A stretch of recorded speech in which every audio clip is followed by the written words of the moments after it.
hello friend बरायबाय नोंथांमोनखौ आंनि चेनेलाव friend दिनै जों आधार कार्डखौ माबायदियाव गावनि मबाइलजोंनो चेक खालामनो हायो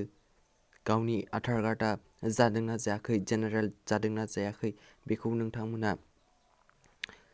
गावनि मबाइलावनो चेक खालामनो हागोन नोंथांमोना गिबियाव गावनि मबाइलनि ब्राउजार ओपन खालामना ला जिखुनु जाया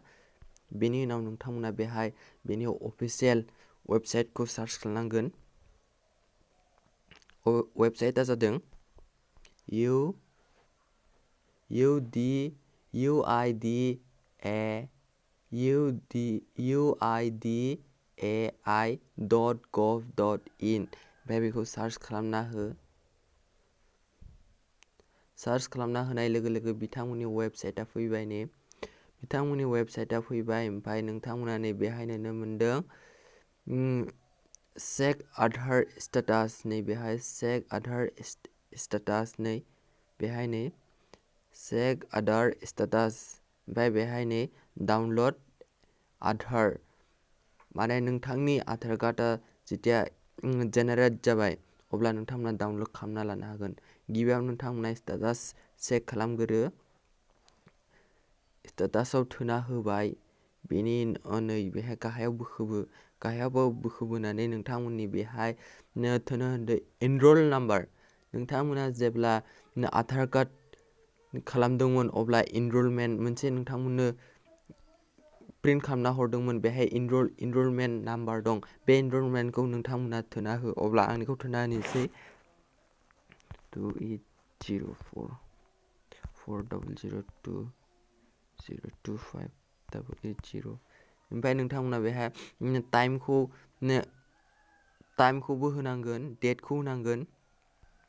नोंथांमोना बेहाय जेबो फिल खालामनो मोननाय नङा जेरैबायदि टाइम दं डेट दं बेखौ होनांगोन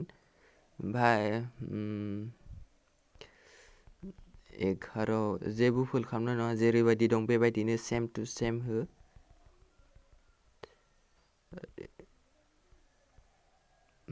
जाबाय ओमफ्राय नोंथांमोना बेहाय बे बाक्सआव लिरनाय बे गोसोम बाक्सआव लिरनाय बे आखरफोरखौ लिरना होनांगोन बेनि केपचाखौ बेहाय लिरना होनांगोन बेहाय Z5FYY ओमफ्राय नोंथांमोना बेहाय चेक स्टेटासआव होदो नै आंना congratulation your Aadhaar is generate माने आंनि आधार कार्डआ जाबाय ओमफ्राय आं बेखौ डाउनलड खालामनो हागोन जुदि नोंथांनि आधार कार्डआ जायाखै अब्ला बेहाय कंग्रेचुलेसन देखायनाय नङा रिजेक्ट बा अलरेडि रिजेक्ट होनना देखायगोन ओमफ्राय जुदि पेन्डिंआव दं होमब्ला नोंथांनिया बेहाय पेन्डिं होननानै देखायखागोन ओमफ्राय जुदि आं बेहाय आधार कार्डखौ बेहायनो आधार कार्ड डाउनलड बेहाय थुना होबानो आंनि आधार कार्डआ डाउनलड जागोन